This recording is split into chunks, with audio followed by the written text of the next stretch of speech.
All right, welcome back. Today we're going to be working on how to change sound shapes or sounds samples to be specific shapes into usable noise, into usable sounds to create a melody. All right, so first we're going to open up samples here at this icon. Going to open up shapes with a left click. And first, I'm going to take down my master volume. With a left click on the slider, I'm going to take that down to 25.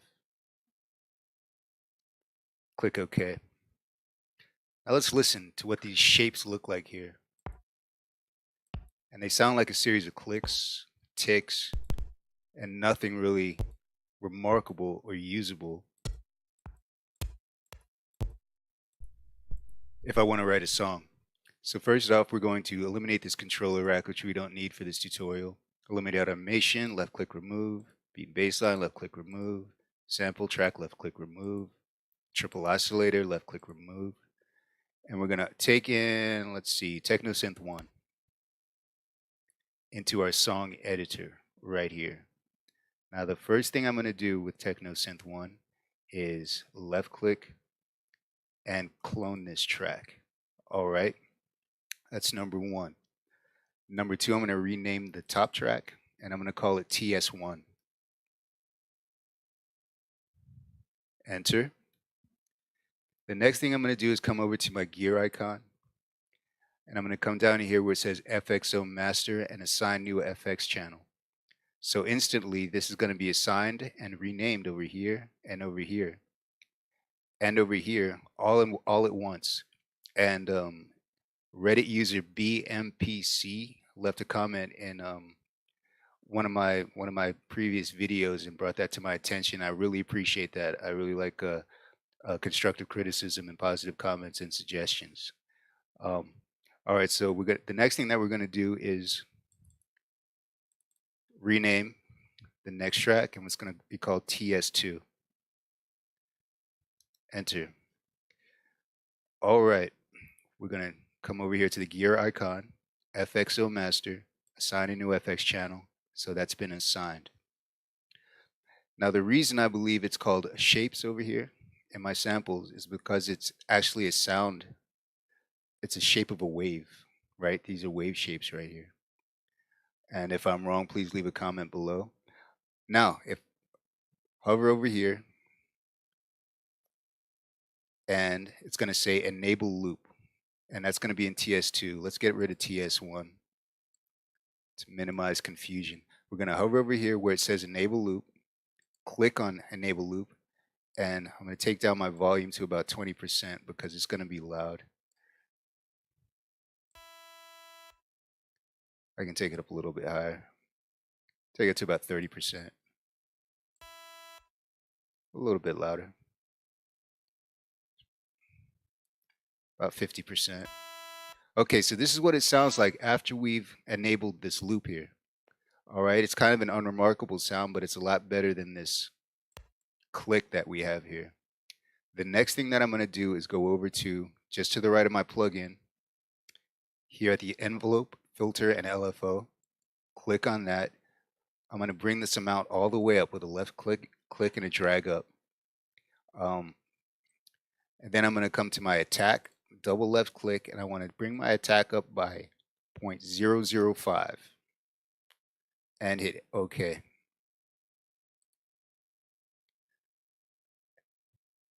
Now I'm going to take a listen.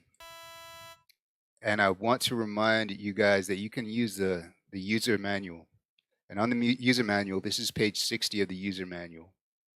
Remember, it says third, fourth, and fifth. You have a partial of the fifth here. And what this is like the I, if you touch the I, it's going to be your C5. If you touch your Q, it's going to be your C4. And if you touch your Z, it's going to be your C3.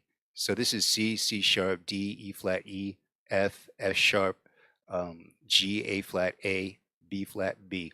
So the Y is going to be your A note, all right? And that's going to be your A4 specifically. Let's open this back up. So I want to take a listen. I'm going to push my Y right here, and that's going to hit my A4. All right, now let's make a little melody with our TS2 here. Double left click in the first measure. The first thing I'm going to do is choose a scale. I like working in scales because the limitation helps to keep it original, and I don't write the same melodies over and over. That limitation, I use that to my advantage. Okay. We're going to come over here to the A4, right click, mark current scale. Everything that's in the gray is going to be a usable note for this particular melody because I want to keep it in this diminished scale. Anything that's in the black, I do not want to use unless we're constructing chords, but that's a different story altogether. Okay. Right now, we're just working with single notes, so we want to put everything on the lit areas. All right. Now let's make it a simple melody. But before we do that, come over here to the top left-hand side, show hide project notes, or you could hit F10 if you like. And I want to say diminished. That's supposed to be a 1, not an exclamation point. Diminished A4. Enter. And we can X out of it now. And the reason why I'm doing that is when I X out of this entire project and I come back to it, it's not going to come back to diminished. It's not going to open up. It's going to come back to no scale. So even if I've assigned notation and I forget which scale I'm working in, it's a headache. So just go ahead and make a note. That project note is always going to pop up every time you open up your project. All right. So we're going to assign a simple 5-note melody here. Random, just hitting random notes.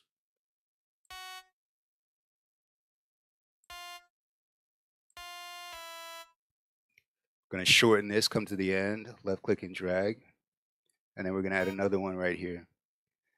Let's take a listen to our new melody.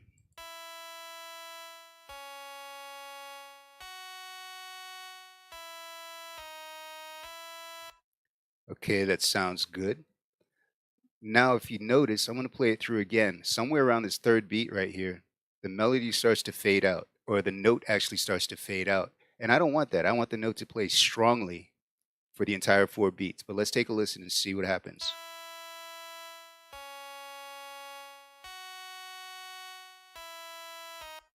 So I don't want that in this particular project. So what I'm going to do is I'm going to come to my TS2 audio file processor here in the envelope section. I'm going to left click over hold and crank my hold all the way up. That way the note is going to hold strongly for the entire 4 beats. Now let's listen.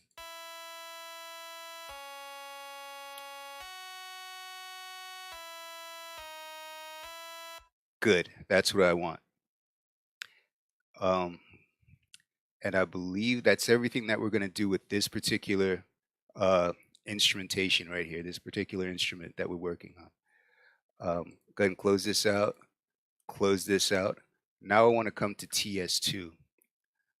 Left click on the gear icon. Clone this track. Double left click and let's rename it TS3. Click enter. Now, what I want to do is come back to the gear icon, FX2, TS2, assign new FX channel.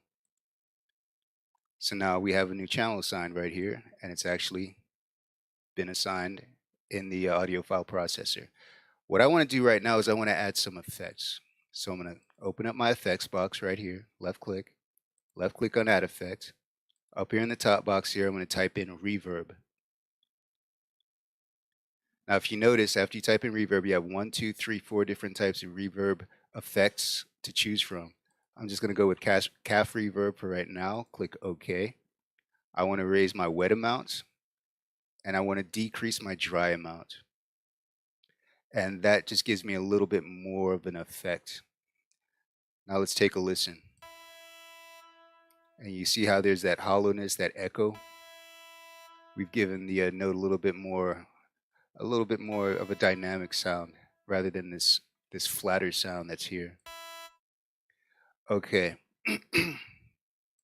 The next effect I would like to add, click on open effect, come up to here, type in chorus. We have 1, 2, 3, 4, 5 different types of chorus. I'm going to go with the calf multi-chorus. Okay. And I like this right here, fresh out the box. I don't need to augment this for right now. Now we'll take a listen. Okay.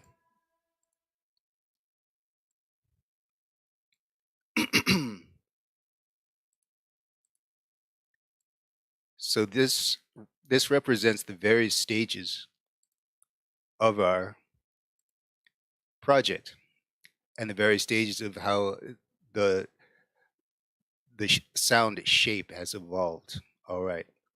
I'm going to come to TS2, control left click, drag and drop that into the first measure of TS1. I'm going to come to TS2 and mute this track by clicking on the green light. And I'm going to mute TS3 by clicking on the green light. And now I'm going to play TS1 and we can see what that sounds like. Actually, let me take my master up, right click, let's reset it, and listen to TS1. I think it's going to be a little bit loud, so what do you call it? Headphone warning? Headphone alert? All right.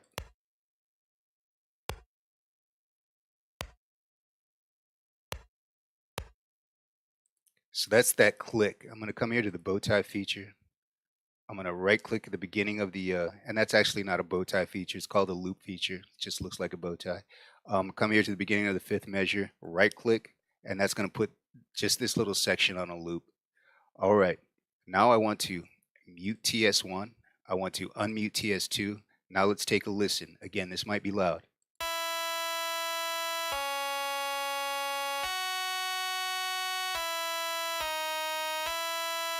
All right, so that's our augmentation. And what we did here, we raised the amount and we messed with the attack and the hold a little bit. Okay, now I want to mute TS2 and come to TS3. And this is for sure going to be loud, so I'm going to take this down to a value of like 38. I do not want to hurt you guys' ears here. Now let's take a listen to TS3.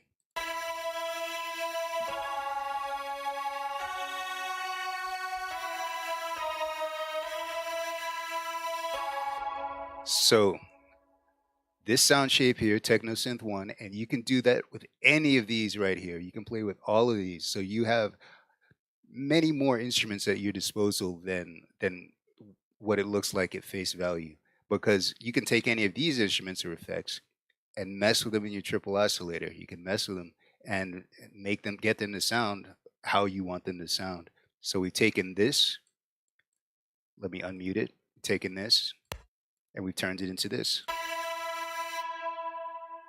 All right, so that's essentially the end of this tutorial. I'm just going to give you a heads up on the next tutorial that's coming up. Let's go up to plugins, instrument plugins, open that up, and come down here to Watson. Now, Watson is a 4-oscillator modulatable wave table synth, and that sounds real fancy, but let's go ahead and open it up here. But really, we have our triple oscillator, which by now we should be familiar with. We have our triple oscillator, and this is this has a 4th oscillator. All right, so you have oscillator 1 here, 2 here, 3 here, but you have A1, A2, B1, B2. So you have 4 oscillators that you can work with. But the cool thing about Watson is we can actually import any of these sounds and do exactly what we just did in the audio file processor with Watson while stacking it on top of other waveforms. So it just opens up a whole new rabbit hole for us to jump into and make new sounds at our disposal. So I'm going to do we'll work with Watson on the next tutorial, and I'll show you how to use all these knobs and buttons, but really they're pretty much the same as the triple oscillator. So if you take like a Cubation tutorial, you're going to get this. It's almost going to be redundant. All right, listen, I appreciate your watching, and I'll see you next time.